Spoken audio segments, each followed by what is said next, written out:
ప్రత్యక్షంగా మన నాయకులు మీకు ఇంటింటికి తిరిగి చెబుతారు. కాబట్టి ఈ పరిస్థితిలో ఒక్కడే కోరుకుంటాను, ఇక్కడ అభ్యర్థిగా అసెంబ్లీ అభ్యర్థిగా కోవూరులో నిలబడ్డటువంటి మన సమర్పణరావు గారు ఉన్నారు. వారు అవకాశం వచ్చింది. ఇక్కడ నాయకులు వీళ్ళందరినీ వదిలేసి అర్థంతరంగా వాళ్ళ స్వార్థం మీద వెళ్ళిపోతే వీళ్ళు బాధపడుతుంటే బాధపడాల్సిన అవసరం లేదండి. పోయిన వాళ్ళకి మీరు థ్యాంక్స్ చెప్పాలి. ఇదిగో ఆ మిత్రుడు, చిరకాల మిత్రుడు, నాకు చెప్పాలంటే ఈయన వాక్ధాటికి నేను అభిమానిని, ఈయన స్పీచెస్ కి నేను చాలా ముగ్ధునవుతుంటాను. అలాంటి దుర్గేష్ వెనకాల ఉండి చేసేటువంటి సర్వీసెస్ అంతా ఇంత కాదు. ఒక కార్మికుడిలాగా, ఒక బోయిలాగా ఇక్కడ ఎవరైతే కనుక అత్యున్నత పదవులు అనుభవిస్తున్నారో అలాంటి వాళ్ళు వెనకుండి మోసిన మనిషి దుర్గేష్.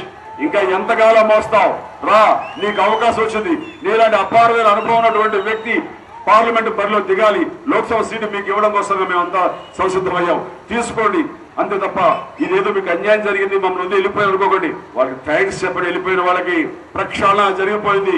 ముస్లిం ముతగా పోయారు. ఇప్పుడు యువరత్వంతో, యువ ఆలోచనతో వీళ్ళందరూ కొత్తగా వస్తారు. వీళ్ళకి రావాలి అంటే ఆ తేడా మీరు గమనిస్తారు. వీళ్ళకి ఒక్కసారి అవకాశం ఇచ్చి చూడండి. నా మాట కరెక్ట్ అని మీరు ఆ రోజు ఒప్పుకుంటారు. కాబట్టి హస్తం గుర్తుకు ఓటు వేసి కాంగ్రెస్ కి మీరు అండగా ఉండి వీళ్ళిద్దరికీ లోక్సభ బరిలో దుర్గేష్ గారికి అలాగే సమర్పణరావు గారికి అసెంబ్లీకి సంబంధించి మీరు ఓటు వేసి గెలిపించిన రోజున నేను మళ్ళీ ధన్యవాదాలు చెప్పడానికి ఈ ప్రాంతానికి వస్తాను. ఈ చెల్లెల్ని, అక్కల్ని, ఆ తల్లుల్ని అందరినీ పరామర్శిస్తాను. అన్నల్ని, పెద్దల్ని అందరినీ కూడా నేను మనస్ఫూర్తిగా ధన్యవాదాలు చెప్పుకోవడానికి వస్తాను. నా తమ్ముడు ఆఫ్ కోర్స్ ఎప్పుడు నాతోనే ఉంటాడు. మీ కోరిక 150వ సినిమా. ఇందాక సోదరుడు స్టాలిన్ లో స్టిల్ చూపిస్తూ కోరుకుంటున్నాడు. చాలా మంది మహిళలు ఎక్కడికి వెళ్ళినా సరే అన్నా చెయ్యన్నా, ఒక్క సినిమా చెయ్యన్నా అని. చేసే వయసా అంటే అసలు గతం కంటే కూడా ఇప్పుడు మళ్ళీ స్మార్ట్ గా కనబడుతున్నాము. ఇప్పుడే కరెక్ట్ అనండి. కొంతమంది సోదరి అంటుంటే ఎక్కడో తెలియని ఉత్సాహంగా ఉంది. అన్ని కుదిరితే మీరు ఉత్సాహమైనటువంటి రిజల్ట్స్, ప్రోత్సహించే రిజల్ట్స్ మీరు ఇచ్చిన రోజున 150 సినిమా ఖచ్చితంగా చేస్తాను.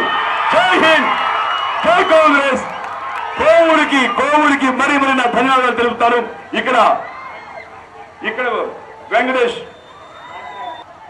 శిష్యులు వీరందరూ కూడా ఈ రోజున మేము ఉన్నాము, కాంగ్రెస్ కి ఏమీ లేదు అనుకునే వాడికి మేము ఇక్కడి నుంచి సమాధానం చెప్తామని ఉన్నారు. ఇక్కడ మా ప్రెసిడెంట్ గారు, వీళ్ళందరూ డిసిసి ప్రెసిడెంట్ రత్నం గారు, వీళ్ళందరూ కూడా ఈ రోజున సమాయత్తమై ఖచ్చితంగా కాంగ్రెస్ ముందుకు తీసుకొస్తాం, గెలిపించి తీర్థనం భరోసా ఇస్తున్నారు. ఇక మీ ఆశీస్సులే తరువాయి. జై హింద్, నమస్కారం.